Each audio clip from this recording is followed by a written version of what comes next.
recording. There we go. Cool. Low key, this is the actual numbers I expected to get.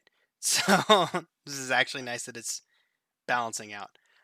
Okay, so you guys are in, right? Everyone's good?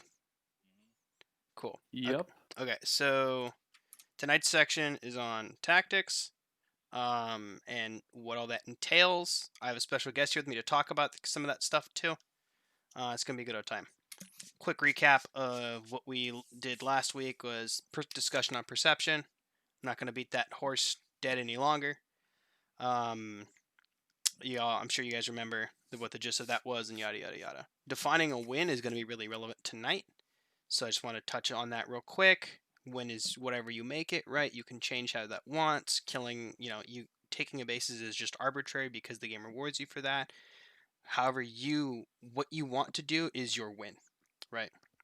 And going along with that is that you need tactics to get to that objective. If winning the alert is your win, dope. If holding a base is your win, dope. If buying time at a base to piss someone off is your win, take it. Right? That's what I mean by that kind of stuff. Okay. So my special guest here is Waffly. He's really good at clicking on heads, and all you. Yeah. So hey everyone. Yeah, I'm Waffly, and just some background about my FPS time is I was the WCU Overwatch team support at Washington State University. That was when we were number one on the West Coast. We weren't in the country yet. They didn't really do that metric until later. Other games I've also played is like Battlefield, Counter Strike, and Overwatch. Pretty much any shooter. I just love to play. So that's kind of just like my basic background. So something I want to talk about, at least with the FPS, is the importance of utility in FPS games. So a basic understanding of utility is it's using whatever you can to give you an advantage in a game. Something like this is important in pretty much any competitive video game that you can play, especially in FPSs, mainly because your utility can be so many different things. Some games like Battlefield, you get things like ammo crates, med crates, things to build fortifications. Pretty much anything that's not shooting a gun can be considered as a utility, like in Battlefield.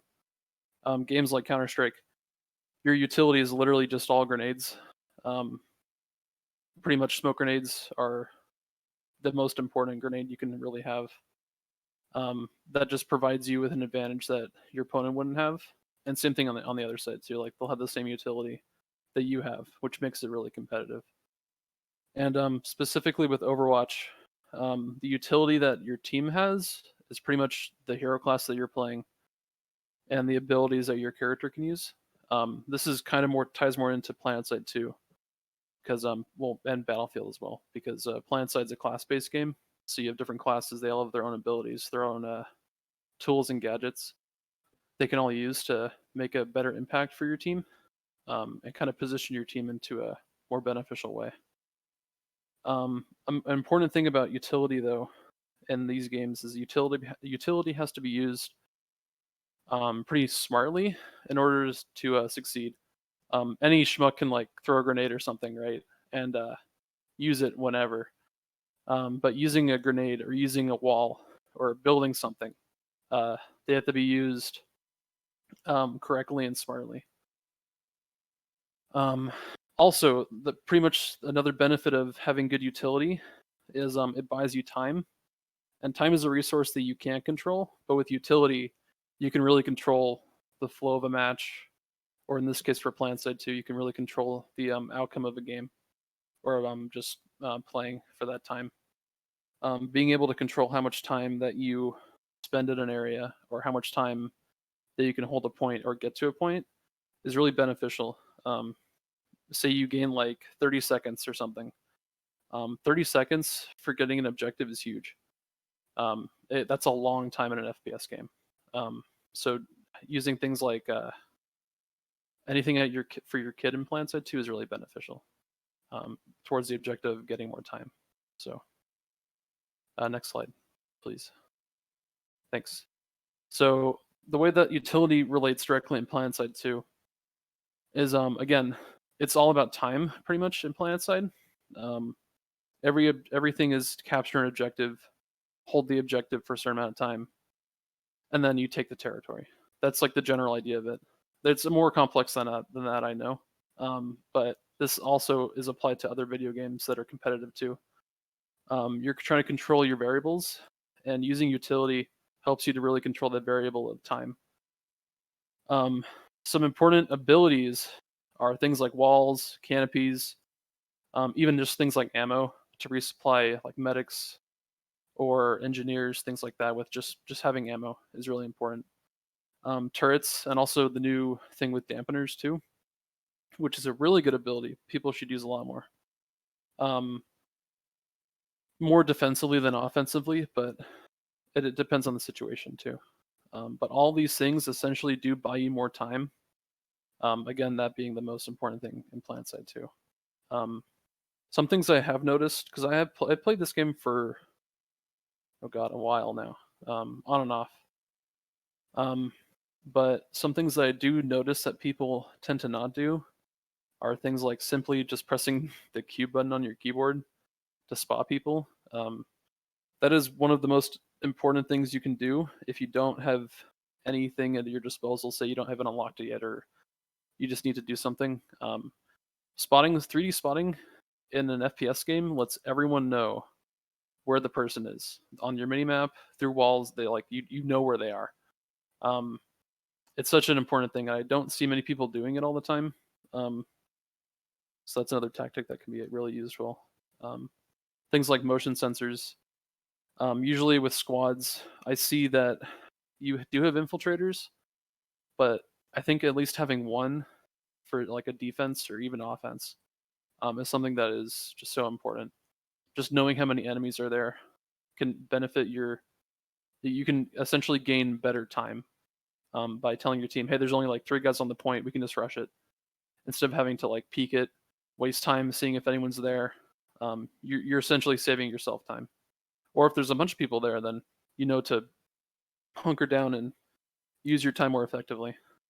Also, the minimap is also pretty important. I'm not sure, some people don't look at the minimap. Most people do though. I think it's gotten better. But just knowing your minimap, for me when I play, I'm pretty much looking at the minimap half the time. And the scroll wheel on my mouse is gonna go out soon because I just keep scrolling, like zooming in, zooming out, because I just look at the minimap so much. Also, because we're NC, people definitely need to use more shotguns. It's our best gun, and specifically when taking points and holding points, more shotguns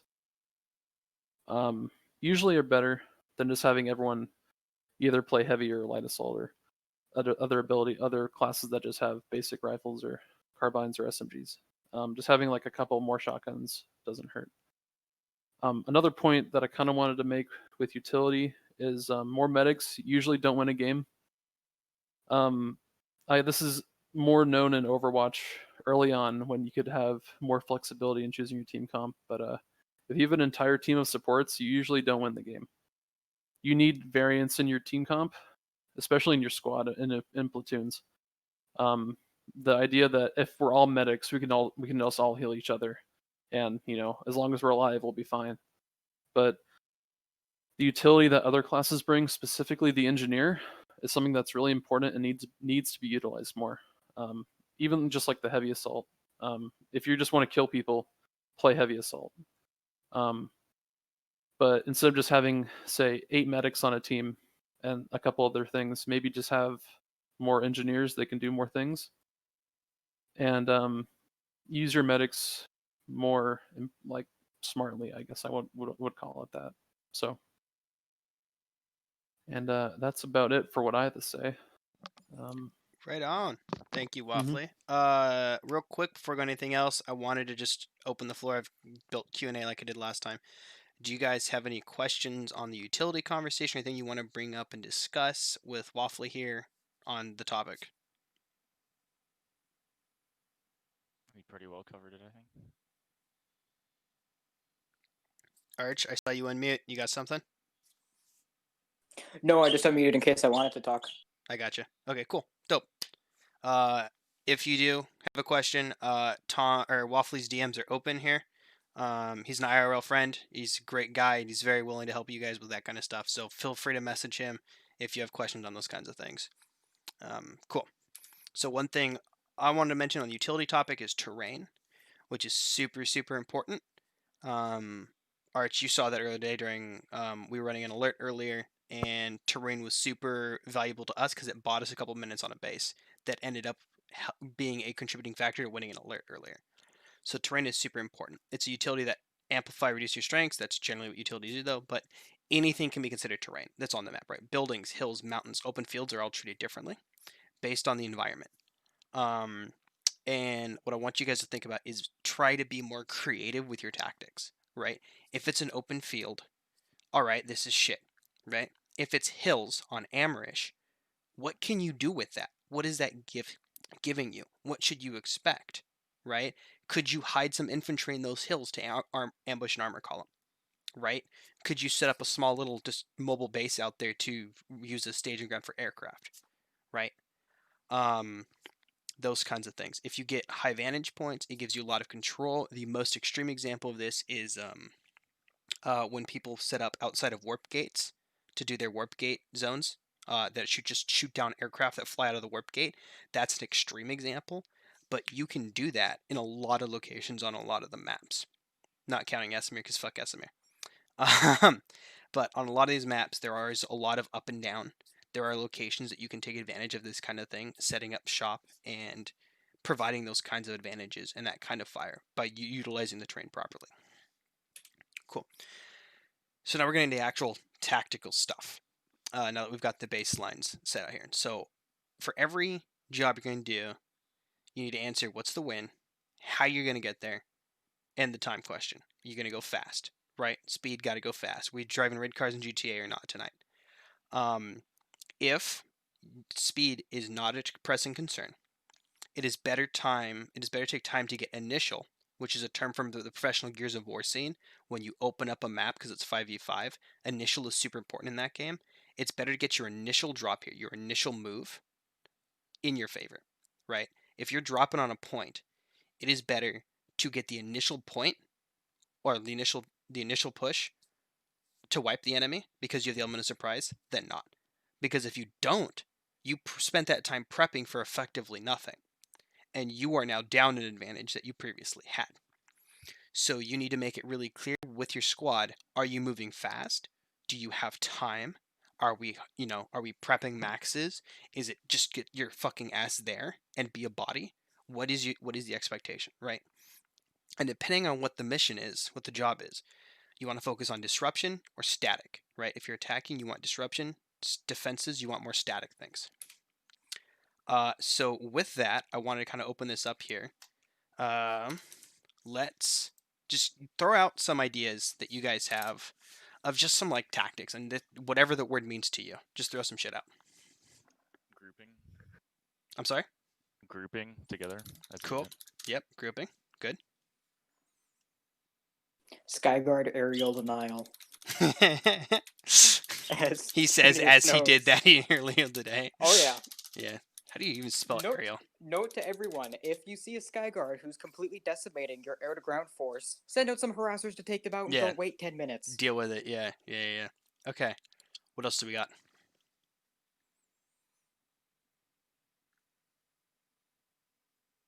No ideas? Timing grenades with a push. I like that.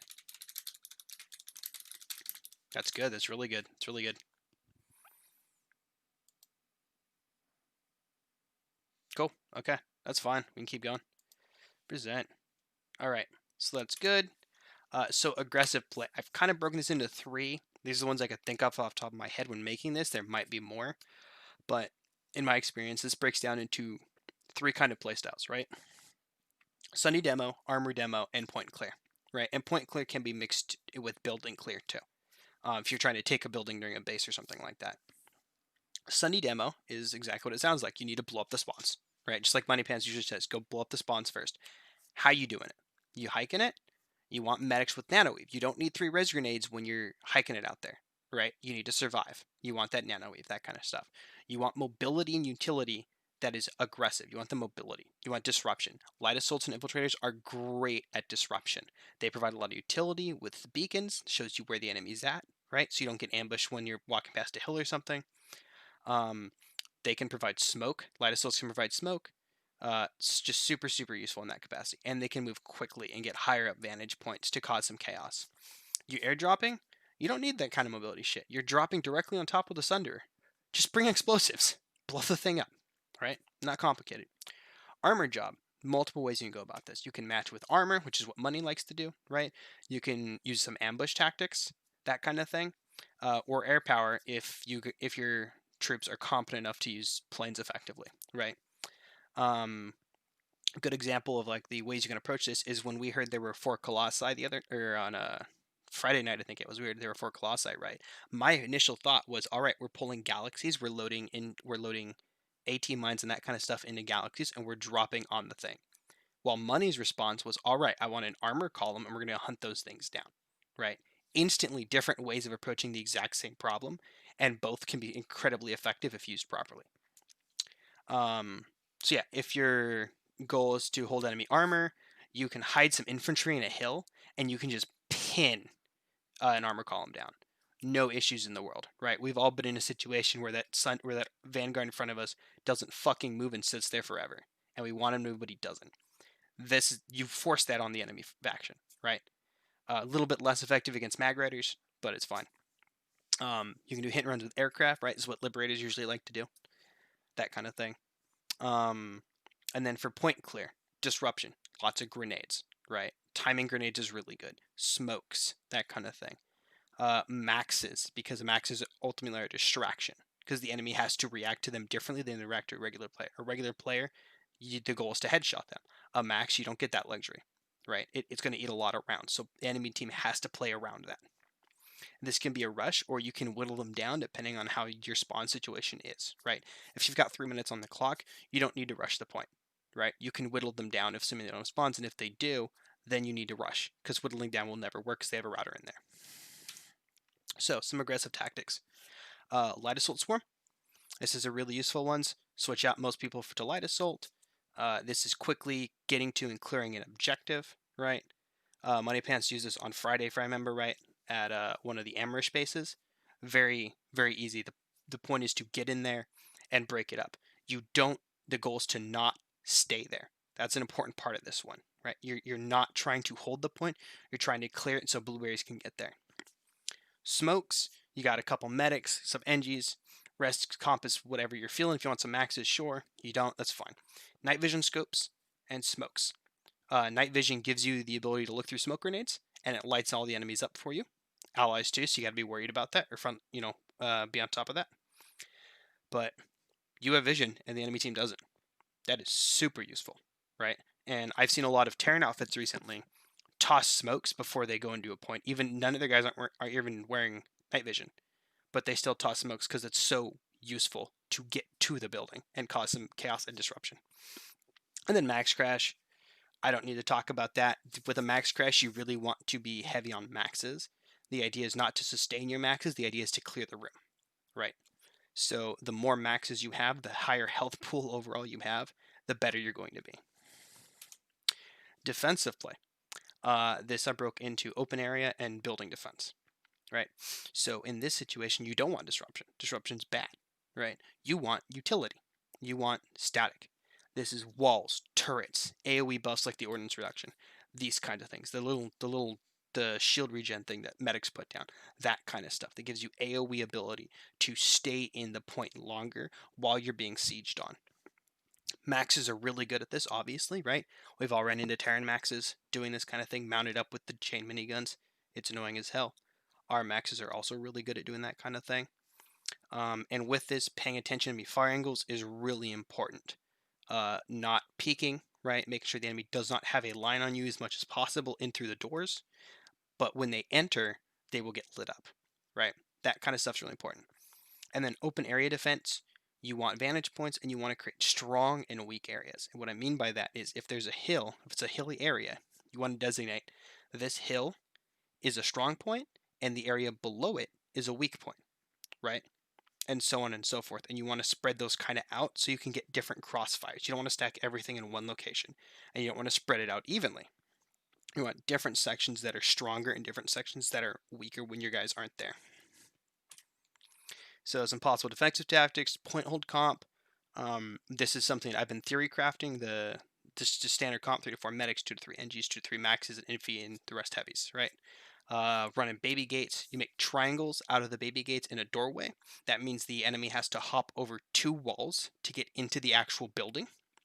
Have a few ordnance dampeners to dampen down any frag nades. The ordnance dampeners reduce explosives and frags by 50%, unless it's a direct fire. So super, super useful. And then maxes, depending on the range and the base layout, they can run Gorgons or a preferred shotgun. And then open area defense, swap up max for heavies. You want a little bit more flexibility with this team comp because, again, maxes are only so useful in that situation. Chances are, if you're on open area, you're probably facing some vehicles. You're going to want more rockets to do with that kind of thing. And not just Desies. You want, Phoenixes or some lock-ons to help with that kind of thing, because you're going to be at a farther range than that. Cool. So this is an example of Friday morning when I was running with some folks of the leadership process, which I went into on last workshop. So number 1, figure out resources. I had a full squad of sorted out experienced guys, and Perry was around, so I had a router. Very useful, right? I know so I can start thinking, what can I do with this group? Establish your win. We wanted to win the alert. We needed to take bases for that. It wasn't today when we played an alert. We were able to just be defensive the entire time. That was fine. We didn't have that luxury on Friday. So we had to take some stuff. How do we do it? So we could beacon drop. We could sneak ahead and set up the router. We had options here. So you had to estimate what challenge is standing in the way. And the answer was R18 being stupid. In this specific alert, R18 went directly to the Terran Warp Gate. I think it was actually on Hassan. They went directly to the Terran Warp Gate and pissed the Terrans off. Luckily, this didn't screw us over. But it was definitely a problem and definitely annoying. It ended up working out in the end, though. And we had to plan contingencies. So make sure the route is secure on our points, people are focused, and give directions on where to expect enemies. Right, and this goes into some of the strategic stuff. Based on what R18 was doing, I could assume that the Terrans would get mad, and they would react to us effectively. Right, so I prepped for that. I'm like, okay guys, here's what's going to happen. We're probably going to get redeploy site on. We need to be ready for this kind of thing. We prepped accordingly. We had some hard holds, but we held. And we ended up winning only because of it. And then this is more of a theoretical one. I'm trash at vehicle play. So this is more of a theoretical environment here. But if you're, a vehicle bike, because I know a lot of this has been focused on infantry, because that's my expertise. Figure out resources. If you got lots of pilots and people who like to gun, bam, you can pull armor column. Right? You can pull some birds. Totally fine. What are you good with that? What can do that? Well, vehicles can't really take points, but they can support Zergs and they can break vehicles. Boom. You support the Zerg, you break enemy Sundies, you break enemy Zergs. That's a win. We take those, right? So how are you going to do this? You could do Gal drops and gunning. You could do Valk drops and gunning. You could do infantry pulling vehicles to support the ground forces. This could be just tell everyone in the squad to pull a Sunder to make sure the Zerg has Sundies, right? This could be pulling armor to spearhead. This could be a lot of different things in that capacity. Whatever you see the Zerg needs, you can work around that. What challenges stand in the way? Well, there might be enemy anti-air, right? So you have to prep for that kind of thing. Maybe send some guys as harassers to deal with that kind of thing. If there's enemy armor, again, play around that. How do you counter that, right? And then contingencies. Maybe run some anti-air reavers if there's enemy aircraft. Anti-air guns on the Galaxies, right? If there's armor, prioritize that when you're striking. If the anti-air is from the ground, like I said, harassers, that kind of thing. So recognizing the problem that you're going to have and then figuring out a solution to it is really important. And it's always best to be creative on that kind of thing. You don't need to be super strict and formulaic with this kind of stuff. Creativity is your friend in these environments. All right. That's actually all the stuff I had prepped. So if we have questions or want to have a discussion or anything, floor is open on that.